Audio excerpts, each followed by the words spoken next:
Good morning, everybody. It's Hammer. Today is Tuesday, March 5th, 2024. I, of course, am with Originator Success, here with your daily mortgage rate update, the only place on the web where you guys can join me for a conversation. Remember, you can join me live each and every day, 9:30 a.m. Eastern Time on YouTube and Facebook. I'm also doing a TikTok now. That's only a couple minutes long, and that's not live, but you can always go and check that and share that and all that kind of stuff as well.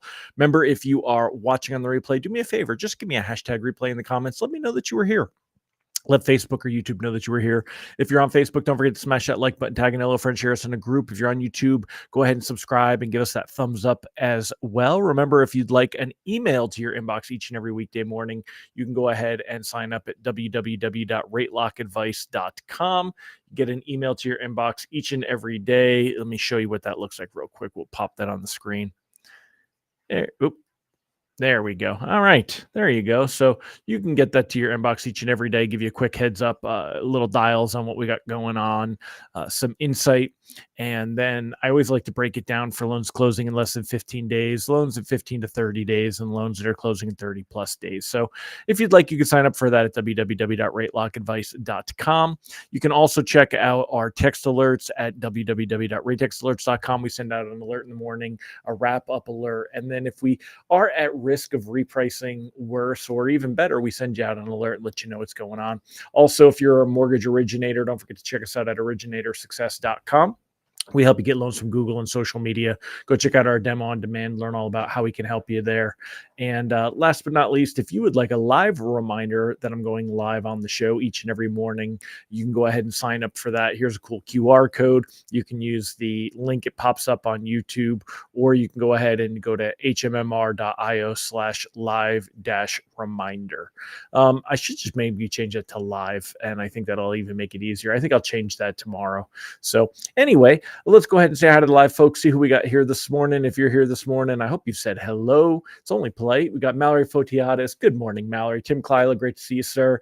Mike Tebow, two of our Michiganders going on there. Ron Siegel, good morning, sir. I did get your email and the link, and I will schedule some time to hop back on. Scott Mincer, haven't seen you in a while. Good to see you, my friend. Rob Stewart, great to see you as well. If you're here this morning, go ahead and say good morning. And with that, I'm going to dive in. Let's go into what's going on this morning. We'll start out with the technicals, kind of give you some insight into what's going on here. Taking a look at the technicals, mortgage-backed securities are up 16 basis points on the day, 99.16 for that 5.5 coupon. 10-year treasury yield 4.15. This is much, much lower than we've been over the last couple of weeks. You could see that we crested this 10-year treasury yield up here. We've been following this green line, which is the 100, crested at 4.32. We were at 4.32 here, 4.25, 4.28, 4.30. 4.27. We've been spending a lot of time there. Now we've broken back in teens, 4.15. You can also see right here, we've broken below the purple and blue lines. This purple line is the 200-day moving average. That's a big deal. If we see this 10-year treasury yield stay below that, that'll be a good sign. Now remember, for the 10-year treasury yield, we want that yield to go down. Whereas when we look at mortgage-backed securities in this chart, we want this chart to go up. Now you can see we're also testing the 25-day moving average here. That's not nearly as big of a deal. It's a lot easier to break through that 25-day moving average. I'm not expecting that to be too much resistance here, but we could actually, with some help from the labor market, starting tomorrow with that data, we could actually see mortgage-backed securities push up to around 99.60, and that would actually help rate sheets improve a little bit further. So as far as how things are going here, rate sheets should improve today. They should definitely be better than yesterday. Not tremendously so, nothing to get overly excited about, but you should see slightly better rates. If you were a consumer and you're looking at getting a mortgage today, you're going to see rates that are probably the same, but maybe you're going to have less to pay in points to get that rate, or you might get a higher rebate, a higher credit towards your closing costs for the same rate today. Reprice risk on the day is low. Mortgage rates can change during the day, but the risk today is low. There's not a lot of data, not a lot we have to worry about. The 10 a.m., we're going to get some ISM non-manufacturing data. We could see that affect the first rate sheets of the day as they come out. They tend to come out right around 10 a.m. Eastern time. Right now, it's 9:37. So if we see this current improvement in mortgage bonds hold the line, that would help us to see rate sheets come out a little bit better this morning. morning. If we were to get data and that say that ISM non-manufacturing data, if that came out showing a lot of economic strength, we might not see as much there as we would want. But the outlook definitely remains the same. Rates definitely look like they have peaked recently. If we use Mortgage News Daily just as a reference point here, we peaked around 7 1/8, maybe 7 1/4-ish in real rates. Right at the end of February, that last couple of days of February, those were kind of our worst rates there. And we've seen things improve. And again, as mortgage backed securities, when you see this trend where they have actually moved higher, see these green candlesticks and they move higher. As we see this trend where it moves higher, that helps your mortgage rates to improve a little bit. And we've seen that here on the rate sheets. Now, where do we go from here and where does that bring us? Well, again, we've got a lot going on over the next couple of days. I'm going to go ahead and say that for, let's see, cautiously. I just have to update this. There we go. So as far as lock advice goes, I definitely think anything closing in the next 15 days, the next couple of weeks, we want to cautiously float. We got a few things going on here on the calendar that can help us. So this week, tomorrow, we're going to get JOLTS, job opening labor turnover survey. It's the first of the Bureau of Labor Statistics reports. We're going to get the ADP private payroll, which will have some effect, but less of an effect. The JOLTS is going to be the bigger of the two, right? We're also going to have Fitcher Jerome Powell, who he speaks twice a year in front of Congress. He does one day in front of the House, one day in front of the Senate, and what we're going to see before he actually testifies and speaks, we're going to get his prepared testimony earlier in the morning. That will probably come in hawkish, meaning it's going to show that the Fed is likely to hold off on wanting to cut rates anytime soon. And that's going to have a little bit of effect, but markets are already pricing that in right now. Markets are pricing in the idea that the Fed is not going to cut rates at that March meeting. You can see here, I'm showing you the chart with the Fed futures. The market's not pricing in a Fed cut in March. It's 97% expected to stay the same. We're not going to see this change just like we did in January with the January meeting. However, the May meeting, there's a 77% expectation that the Fed will also remain unchanged.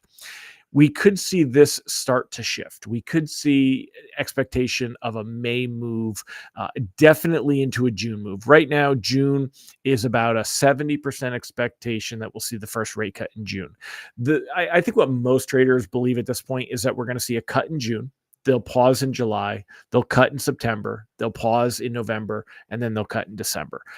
Quarter point cuts, 3 quarter point cuts are what are forecast for the year, but we're only going to see that if we actually see signs of the labor market slowing down. Next week's inflation data coming out on the 12th, if we see signs that inflation continues to improve, that kind of thing. So that's what we're looking for here. We could see rates improve a little bit. It's not likely that we're going to see them go too far lower from here, but they could improve a little bit and start to work their way back into the sixes.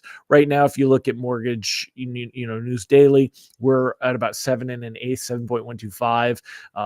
But generally, you're going to find that hopefully we see rates move back into those high sixes. For the government loans, they're in the high sixes, maybe into the mid sixes at best. So good morning, Derek Bobadilla, Tom Dedmore, Mike Morano, Megan Lindbergh. Great to see all of you as well. So you want to definitely be floating right now. We are in a nice trend where things have been improving a little bit, not tremendously. Again, the worst rates that we saw at the end of February were only a little bit higher than what we are at right now.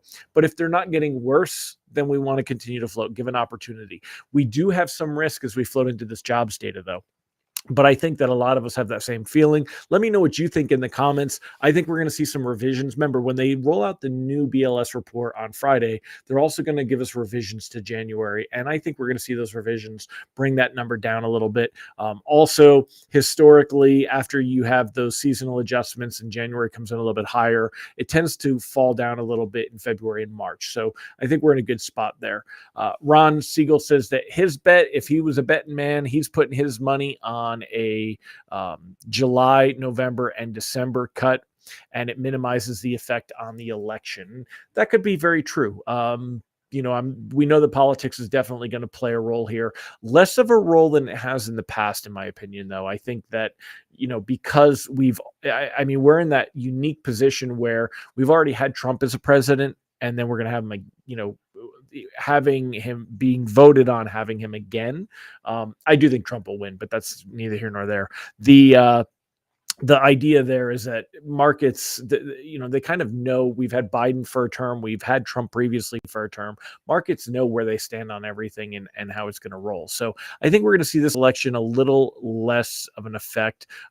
Even if Trump were to get into office, we're going to see some things that's going to help stocks, but I think bonds will do okay this time. The first time around when Trump went into office, bonds went a lot higher and got a lot, rates got a lot higher actually from bonds. So that's not what we want to see this time around. But I think you could be July, November, December. Right now, markets are also pricing in the idea that we're going to see that first cut in July.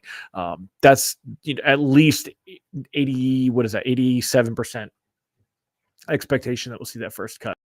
Ron said, I can't imagine there being revisions. Yeah, I know you're being sarcastic.